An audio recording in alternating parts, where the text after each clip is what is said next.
Les appareils reproducteurs chez la femme et chez l'homme sont différents. Rappelons dans cette vidéo leur organisation.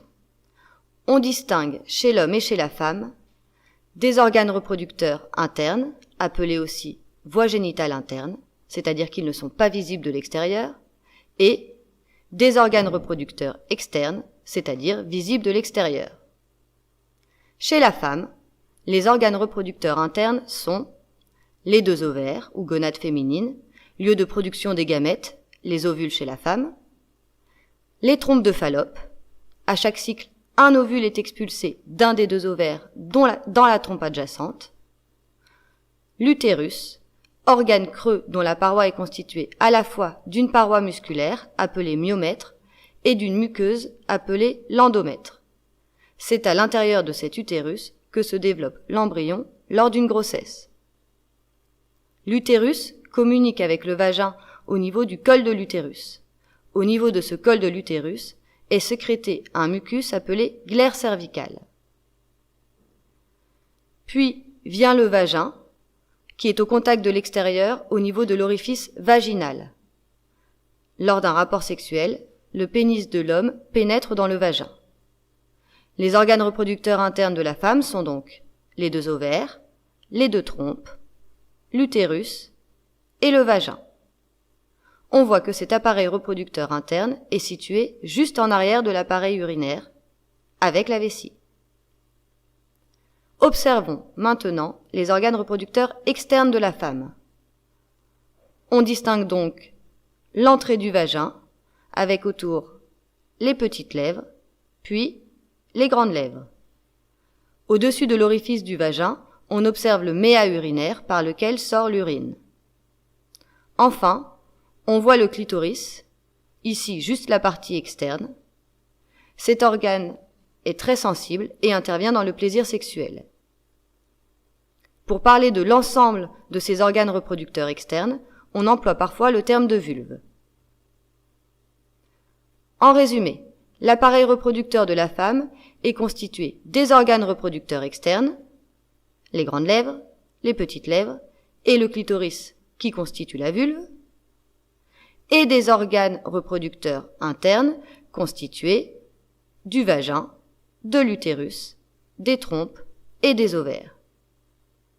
En avant de cet appareil reproducteur, on observe l'appareil urinaire avec la vessie et l'urètre.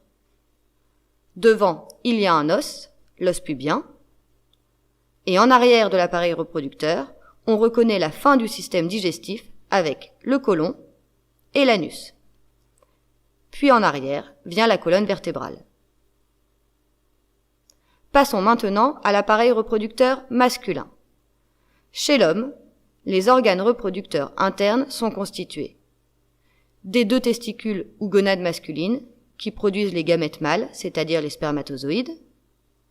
Au-dessus de chaque testicule, il y a un repli, appelé épididyme, où s'accumulent les spermatozoïdes. L'épididyme se poursuit par le canal déférent. Ce canal déférent est en lien avec deux glandes annexes qui participent notamment à l'élaboration du liquide du sperme, les vésicules séminales et la prostate, et aussi avec la vessie qui produit l'urine. C'est pourquoi, après la vessie, on préfère parler d'urospermiducte pour rappeler que ce canal peut transporter soit l'urine, soit le sperme. Autour de ce canal, il y a des tissus pleins de cavités qui peuvent se remplir de sang, ce qui provoque l'érection. Ces tissus sont appelés corps caverneux ou corps spongieux.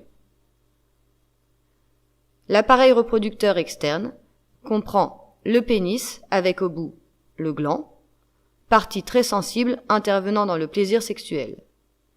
Le gland est protégé par le prépuce. Et le scrotum, appelé parfois bourse, qui correspond à la peau qui entoure et donc qui contient les testicules. En résumé, les organes reproducteurs internes masculins sont constitués des deux testicules, surmontées chacune par un épididyme, qui se prolonge par le canal déférent. Le canal déférent rencontre la vésicule séminale, la prostate et la vessie. Le canal déférent devient alors l'urospermiducte, qui est entouré à l'intérieur du pénis par les corps caverneux et spongieux. Les organes reproducteurs externes de l'homme comprennent le pénis et le scrotum. Contrairement à la femme, chez l'homme, l'urine et les gamètes sortent donc par le même orifice. On reconnaît à l'avant de cet appareil reproducteur l'os pubien et à l'arrière la fin de l'appareil digestif avec le côlon et l'anus. On a donc vu dans cette vidéo que les appareils reproducteurs de l'homme et de la femme présentent des différences anatomiques permettant de les distinguer.